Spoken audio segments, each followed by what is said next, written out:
Welcome to another list video by Fat Ninja Studios. I'm your host, Jackie K, and today we're talking about 12 upcoming shows and whether or not they will be hits or misses. Before we begin, please make sure to like, share, and subscribe to our channel. Don't forget to click that bell icon to stay up to date with our latest releases. Possible spoilers ahead. Number 12, Diabolical. A spin-off series set in the world of The Boys, this animated anthology run will be written and directed by several talented thespians in the industry, and expand the universe established in the Amazon Prime show. Being that this series will be animated, it opens up many more possibilities in going to extreme over-the-top visuals and action set pieces, as well as the anthology aspect, allowing the show to take a look at many more characters. I'm highly anticipating this show will take off in an unexpected fashion, much like the other Amazon Prime series, Invincible. I think the show will roughly land in the 8 out of 10 landscape, if not higher, depending on the quality of the 8 stories. This airs Friday, March 4th on Amazon Prime. Number 11, Bel-Air. A gritty, more urban crime remake of the 90s sitcom starring Will Smith. Honestly, I don't think it will work, mostly because it didn't need to be reinvented in this way. Every show nowadays is dark and gritty, especially those concerning systematic injustices and life on the poverty line. The original series dealt with these same issues, but as a family-oriented unit. And this series looks as if it just wants to create a bunch of drama and stir up conversations on race issues. Honestly, I think after the initial episode, viewership for this one will solidly drop off, and I don't see it going beyond the first season.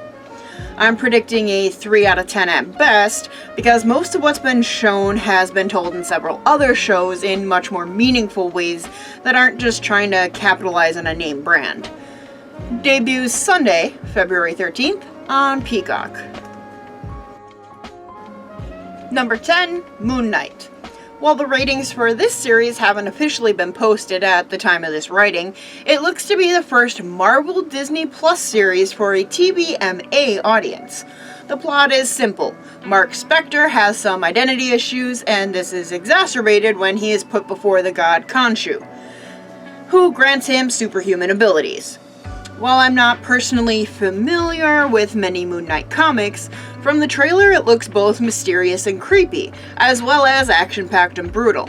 I definitely see this one taking its place besides like Loki and WandaVision, as far as offering viewers something outlandish and over-the-top, while still being set in the Marvel Cinematic Universe.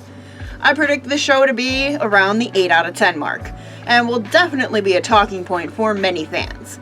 This drops on Disney Plus Wednesday, March 30th. Number 9, Reacher. This is probably the most generic looking show coming out this year. Based on the Jack Reacher series, which previously has been brought to the big screen by Tom Cruise, the trailer looks much more action-packed, but honestly you could name the character Mike Kicks Butt All Day and it wouldn't make much of a difference. The story is a mixture between small town needs help solving murder to Jason Bourne style the government is behind it all plots, which we've seen in 100 or more series debuting on streaming networks in the last 5 years. The show may live on for a season or two, but I don't see it reaching the heights of must-see TV. I think it will sit firmly in the 5 out of 10. Not a terrible show, but nothing spectacular. This releases Friday, February 4th, on Amazon Prime. Number 8, Star Trek Strange New Worlds. What looks to be a return to the original form, Star Trek Strange New Worlds follows the adventures of Captain Pike aboard the USS Enterprise. Set after the events of Discovery, but before the Kirk era, the show will bring back the Monster of the Week formula and explore various alien cultures in the Alpha and Beta quadrants. Personally, I am hyped for this, as I've been a fan of Star Trek, and it's nice to see them going a different route after the last few series became very serialized. It may not be perfect, but I think it's going to be around the 7 out of 10 mark and bring back a lot of older fans, as well as some new fans that are looking for a more fun sci-fi show. Look for it on Paramount Plus, May 5th. Number 7, The Girl from Plainville.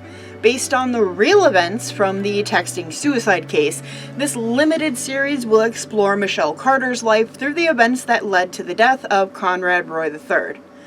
Hulu as a whole has had great success bringing true-to-life dramatized miniseries to their streaming services, so I can't fully discount that this show has some potential to be riveting.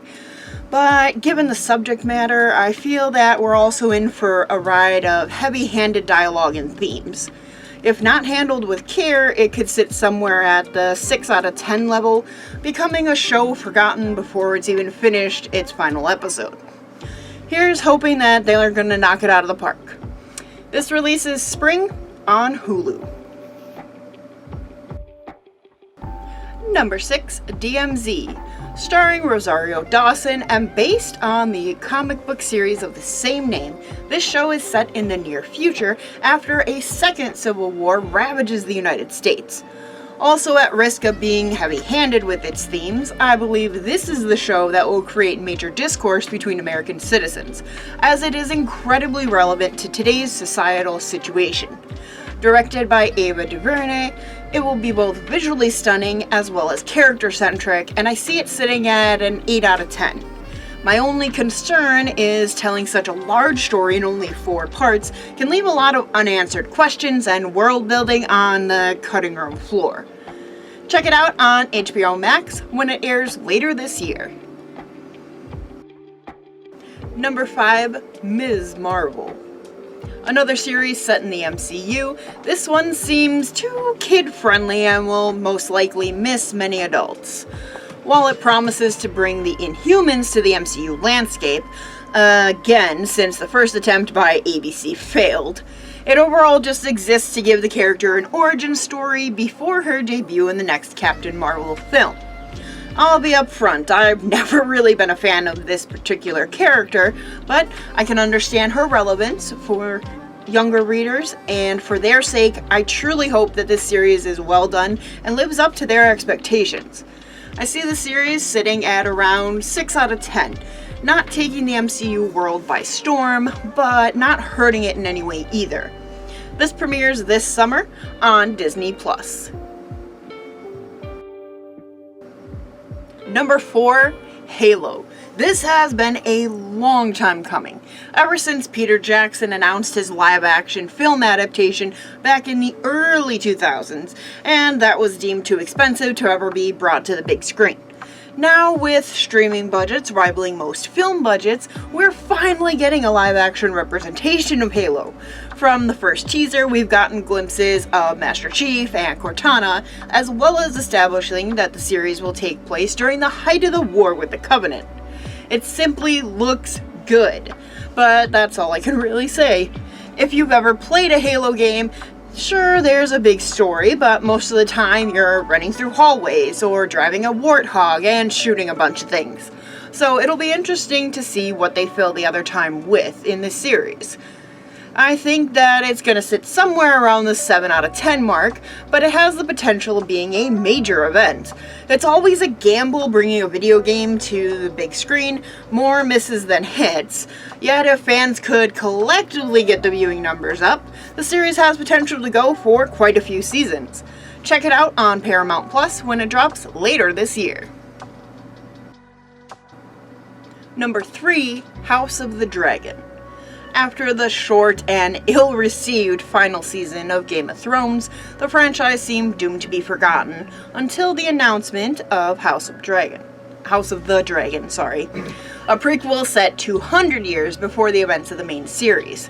Now, as a fan of the original series, I wanted to see a show based on the First Men, the White Walkers, and what the heck lies west of Westeros.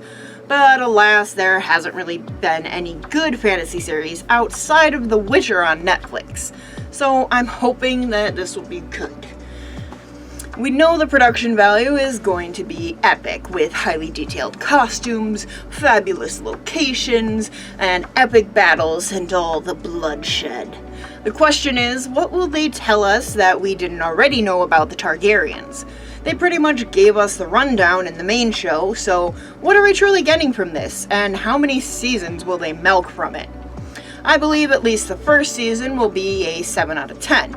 It will draw in viewers hoping for redemption, and might spark some new fans who haven't seen the original series and are looking to get into the world created by George R.R. Martin.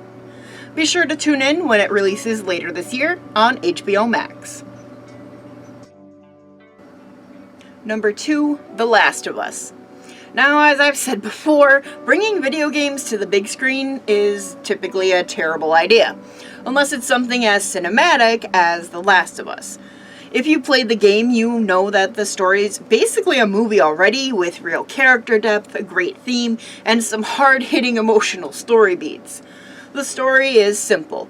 Joel, after losing a daughter at the beginning of a zombie-like apocalypse, goes by 20 years and lives in a sectioned-off city, working as a courier. He is tasked with bringing a young lady, who is immune to the infection, across the United States to a secret lab run by an anti-government faction called the Fireflies. Throughout his journey, though, he bonds with the girl and they become their own little family unit. With the second game having just released about a year ago and continuing the story, the series has potential to go beyond its initial first season run. Not to mention, the creator of the game is heavily involved in the production of the show. I think this show will hit 8 out of 10, if not higher, filling a niche in the apocalyptic genre that The Walking Dead lost a few seasons ago. Definitely look for it when it drops at the end of the year on HBO Max. Number 1, Lord of the Rings, The Rings of Power. Despite having a generic title, honestly I would have called it The Second Age or something like that, this show looks like it's going to live up to every bit of the hype that the movies did. Set in the Second Age of Middle-earth, the show will explore the war between the Free People and the Dark Lord Sauron. It'll show us the forging of the rings, how he amassed his power, and how the land was devastated. The teaser promises us fantastical locations, massive battles, and stunning visuals on par with the 3 major films. I believe the show will sit solidly at an 8 out of 10 and be a must-see event for fans of the fantasy genre. Make sure you're there when it drops later this year on Amazon Prime. I want to thank you for checking out our video. Please feel free to like, share, and subscribe to our channel. You can reach out to us on Twitter @StudiosFat or chat with us on Discord, which is conveniently linked below. I've been your host, Jackie K, and as always, take care.